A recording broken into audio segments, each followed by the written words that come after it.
Good evening, everyone. Tonight we're going to discuss the process in which to find the person to contact to send your Freedom of Information Act request to. In later videos, we will cover the process on who to find to contact to send your Freedom of Information Act request to in regards to the Board of Commissioners, the Board of Elections, and any other board that may exist in your county or state. So let's get back to the school board and how to find them to send your Freedom of Information Act request to. First thing you're going to do is open up a browser and go to a search engine. Whether you use Google or DuckDuckGo, it's no big deal. Go ahead and click on the search bar and type in your county. And make sure you put schools at the end of it, just to clarify. And put your state at the end. This is to ensure that the search program is going directly to your state and nowhere else, and there's no confusion.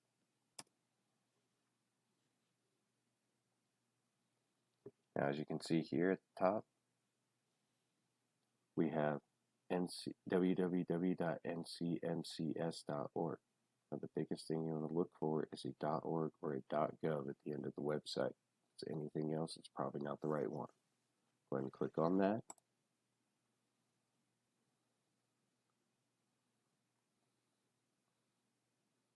Now, the biggest thing I'm going to mention here is that every county more than likely has a different website setup for their school systems.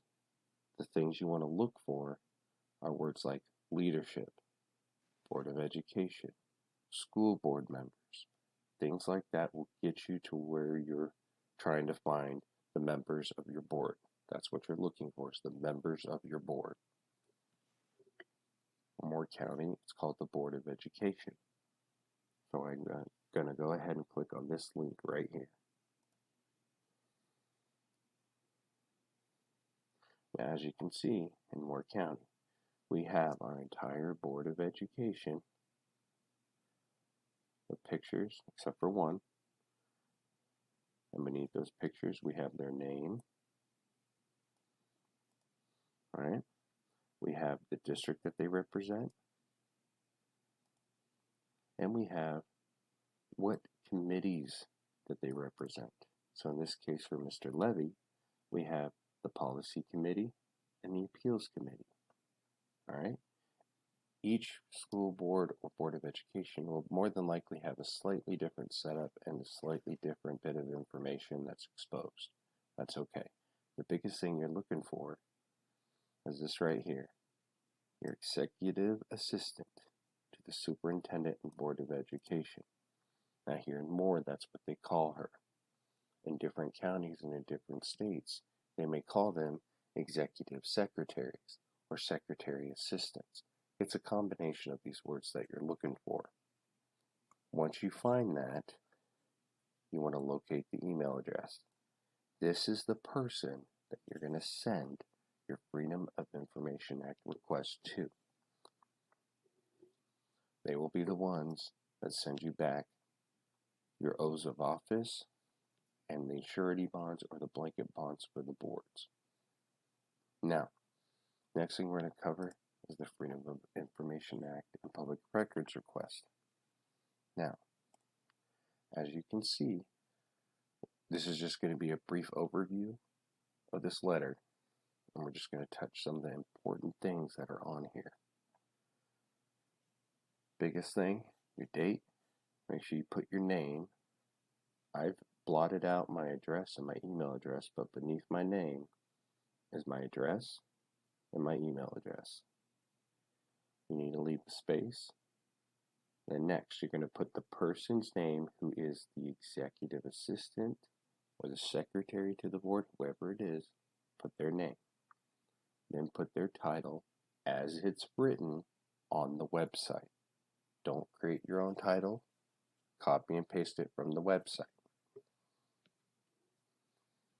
Beneath that, you are going to have the address of the administration office at which the board conducts its business.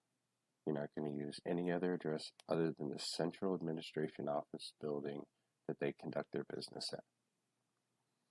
Now, moving a little bit further down, on your first paragraph, you do not want to change this. This covers what laws they have to give you this information under. All right, if you change any of this, there's a chance they may not fulfill it. All right, so make sure you put this in here. Beneath that is another paragraph. It's asking very specifically for photocopies of the risk management policy number, copy of the policy, public official surety bond carrier with copies of the individual's bonds and or surety bond liability policy, blanket policy, for insert your county, Board of Education, or school board. Now, make sure that's in there, because there's a chance they could send you something like the risk assessment and not the insurance, the actual insurance policy, which seems to be some of the norm lately. So make sure you put that in there. Following that statement, you need to make sure you write out each individual person's name. If you do not, they will more than likely not send you the information, or they're just going to send you any information that covers the board as a whole. You need to get the individual's name written down, just like this, in order for it to come through properly. If you're requesting the oaths of office, same thing applies. Their names individually, and make sure you are clarifying what you're asking for. Alright? Beneath that paragraph is the laws at which our Moore County public school systems fall under. Alright, it's a clarification. It's to show them that by law, you are obligated. Alright? They know this. You are informing them of this. Alright? The next paragraph is the NC General Statute that covers any local board of education and their securing liability insurance. Describes what exactly that covers. The following paragraph, you need to give them a timeline. If you do not give them a timeline, they will take however long they feel is necessary to give you this information. So make sure that you are giving them a proper timeline. And I do ask that everyone tries to be as respectful as possible at the end of this, because that's going to get you the best response. I appreciate y'all for watching this video, and I hope it was very helpful. Y'all have a good one and keep up the good fight.